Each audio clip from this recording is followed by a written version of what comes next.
Hi there, Taurus. Thank you for joining me for your weekly forecast for week commencing the 19th of September. I want to ask you a rhetorical question. Do you think you can sometimes be impulsive? If you're someone who tends to be very measured in your approach, plan things carefully, and after all, most Taurus people do like a degree of familiarity in your routines, then your answer may be no. But if you are someone who tends to do some random things occasionally, then this week could prove to be highly fascinating.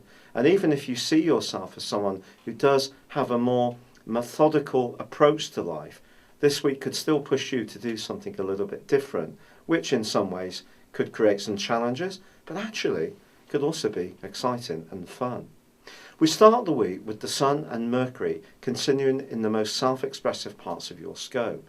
It's true that Mercury is retrograde still and will be through to Thursday, so the potential for glitches, misunderstandings and delays remains high, or does it? Because I like to challenge the orthodox view of Mercury retrograde. I'm sure you've had some niggles over the last 3 weeks, but in this week, Mercury is forging a brilliant angle to Pluto, and Pluto has been pushing you for 7 years to be more daring in your approach, to open up your thinking. Now, once Mars moves into the sign of Capricorn next week, I think you're going to find that some of your desire to be more go-getting is going to be turned up even higher. But Mars is forging a right angle with the Sun still this week, as it did last week. And this is where I think the compulsions can come in a little bit, and it could be around your love life.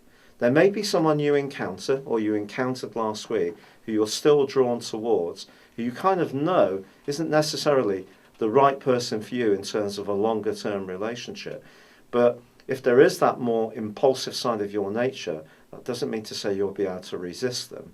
Because getting up close and personal with Mars being very much the planet of instant gratification, but in a very sexual part of your scope, but angling to the Sun, which is in your sector of pleasures, well, I think you may be really tempted to do precisely that. Or it could be you want to splash out on a big ticket item, or just be naughty in some kind of way that gives you some kind of nefarious thrill. And why not? Because life is for living.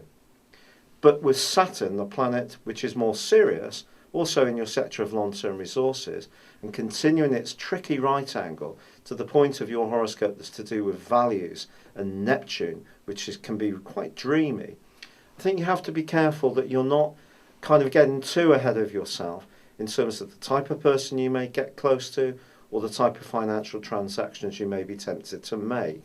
It's a choice, of course, but then the Sun does move, and it moves into the sign of Libra, where you've already got Jupiter and also your ruler Venus, and for a couple of days all three of them are together. Now with the Sun, Jupiter and Venus in this area, you're being asked to be much more practical. So maybe if you do spend some money, it might be on some kind of labour saving device, or that could be how you justify it to yourself. But whatever you do, I think things are shifting as this week draws to a close from a more playful part of the year to one which is more functional. It's more about making your life work in the way that you're very attuned to, because you're an earth sign. You like to see tangible evidence of how things work properly. And so anything to do with work, health, fitness, diet, nutrition, exercise, all these come under the astral microscope very strongly as this week draws to a close. But don't worry, it's not going to be all work and no play, because on the very last day of this week, Venus moves into the most sensational part of your scope for relating. So, although you could find yourself drawn towards someone who's not necessarily good for you, if there is some kind of spark that goes beyond just the sexual attraction, and there is some dialogue there, it can grow as this week comes to a close. And in an existing relationship, even if you and yours have had a few tiffs or a few scrapes over politics, ownership, jealousy, control, money, the budget in the household, as Venus moves into your opposite sign, there's a great opportunity to harmonise things, make up and put things onto a better footing. But Sunday does mark a 28-day beginning where something magical could happen around a relationship.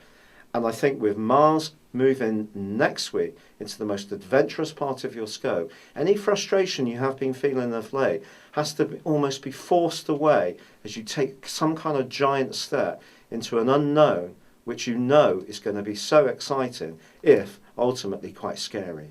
It's been a real pleasure being with you. Thank you for joining me. Good luck and goodbye for now.